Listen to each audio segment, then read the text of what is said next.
এই মুহূৰ্তত জনাই আছো এক বিগ ব্ৰেকিং নিউজ। যান্ত্ৰিক বিজুতিৰ বাবে মনৰ আশা পূৰ্ণ হ'ল সহদৰ্শকৰ। জনতাৰ হিয়াৰ আপোন লুইত কণ্ঠ জুবিন গাৰ্গ অভিনীত ছবি ৰৈ ৰৈ বিনালে চাবলৈ সহদৰ্শক আহিছিল, কিন্তু জুবিন গাৰ্গৰ বহু প্ৰত্যাশিত ৰৈ ৰৈ বিনালে চাবলৈ আহি দৰ্শকৰ লাগিল হাহাকাৰ।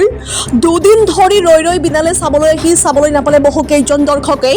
যান্ত্ৰিক বিজুতিৰ বাবে দুদিন ধৰি বন্ধ হৈ পৰিল বাচ্চাৰা শৰ্মা টকিজ।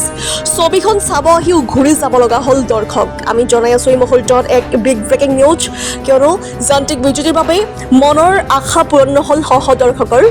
জনতাৰ হিয়াৰ আপোন লুইত কণ্ঠ জুবিন গাৰ্গ অভিনীত ছবি চাবলৈ আহিছিল সহদৰ্শক, কিন্তু জুবিন গাৰ্গৰ বহু প্ৰত্যাশিত ৰৈ ৰৈ বিনালে চাবলৈ আহি দৰ্শকৰ লাগিল হাহাকাৰ। দুদিন ধৰি ৰৈ ৰৈ বিনালে চাবলৈ নাপালে বহু কেইজন দৰ্শকে। যান্ত্ৰিক বিজুতিৰ বাবে দুদিন ধৰি বন্ধ হৈ থাকিল বাচ্চাৰাৰ শৰ্মা টকিজ। ছবিখন চাব আহিও ঘূৰি যাব লগা হ'ল দৰ্শক। ইমান এই আধা ঘণ্টা সময় তখন গেটখন খুলি দিব নালাগে। আচলতে যদি চিনেমা নহয় আগতে জনাব লাগে এই কথাটো। সেই কথা নহয় নহয়, নটিচ এখন আগতে দিব লাগে। শুনকচোন, মানুহক এই মাহাৰ ৰ'দত তাতে থিয় কৰাই থৈ এতিয়া সময়ত থৈছে যে চিনেমা নহয়, সেইটো এটা কথা হ'ল নেকি? নহয়।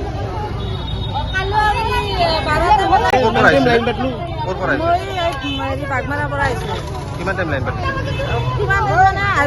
এঘণ্টা হ'ল লাইন পাতা, আৰু কালিও ৰাতিপুৱা 12টা বজাৰ পৰা 3:30 বজালৈকে লাইনে পাতি আছো।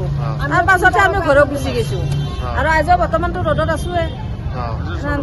আজিও নহয় বুলি কৈছে, কালিও নহয় বুলি কৈছে। কালিও আমি টিকেট ফিৰাই নিব লগা হৈছে।